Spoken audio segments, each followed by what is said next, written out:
आपकी जेब से चुपचाप हजारों करोड़ रुपए उड़ा रहे बैंक। क्या सच में मिनिमम बैलेंस के नाम पर डाला जा रहा डाका?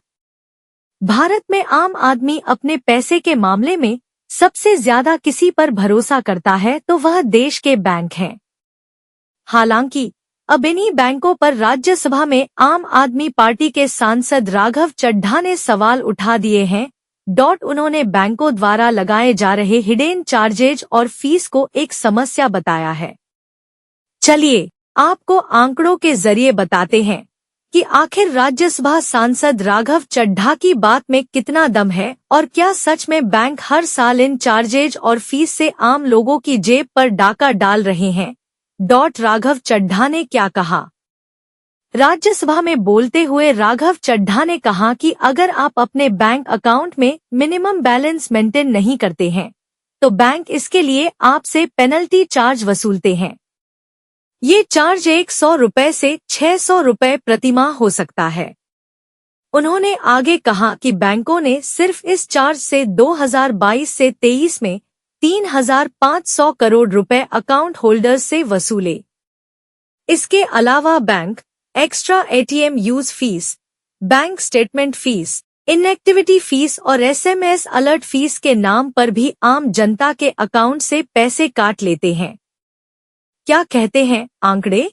इंडियन एक्सप्रेस की एक रिपोर्ट के अनुसार वित्त वर्ष 2023 से 24 में भारत के 11 पब्लिक सेक्टर बैंकों ने सेविंग अकाउंट्स में मिनिमम बैलेंस न रखने पर ग्राहकों से कुल 2,331 करोड़ रुपए का जुर्माना वसूला था।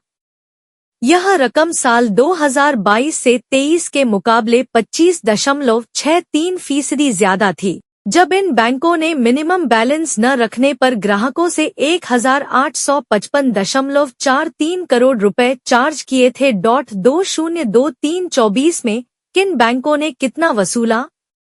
इस मामले में पंजाब नेशनल बैंक पीएनबी सबसे आगे रहा था।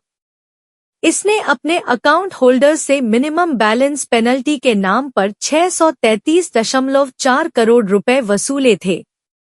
वहीं बैंक ऑफ बड़ौदा इस मामले में दूसरे नंबर पर था।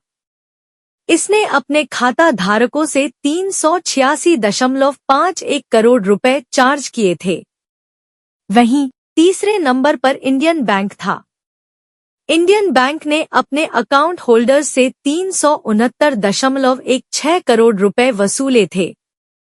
इन 11 बैंकों ने 3 साल में वसूले 5,614 करोड़। इंडियन एक्सप्रेस की ही रिपोर्ट में बताया गया था कि इन 11 पब्लिक सेक्टर बैंकों bank of Baroda, bank of India, bank of Maharashtra, Canara bank, central bank of India, Indian bank, Indian overseas bank, Punjab and Sindh bank, Punjab national bank PNB, UCO bank और यूनियन बैंक ऑफ इंडिया ने अपने अकाउंट होल्डर्स से बीते 3 सालों में 5,614 करोड़ रुपए minimum balance न रखने पर पेनल्टी के रूप में वसूले थे। इस मामले में आरबीआई के नियम क्या कहते हैं? मिनिमम बैलेंस मेंटेनेंस के मामले में भारतीय रिजर्व बैंक के नियम कहते हैं कि बैंकों को खाता खुलवाते समय ही ग्राहकों को न्यूनतम बैलेंस रखने की जानकारी देनी होती है। इसके अलावा अगर बैंक नियम बदलते हैं तो ग्राहकों को सूचित करना जरूरी है। वहीं बैलेंस न रखने पर पहले नोटिस देना होगा और 1 महीने का समय देना होगा। इसके साथ ही बैंक सिर्फ जुर्माने की वजह से निगेटिव बैलेंस नहीं कर सकते।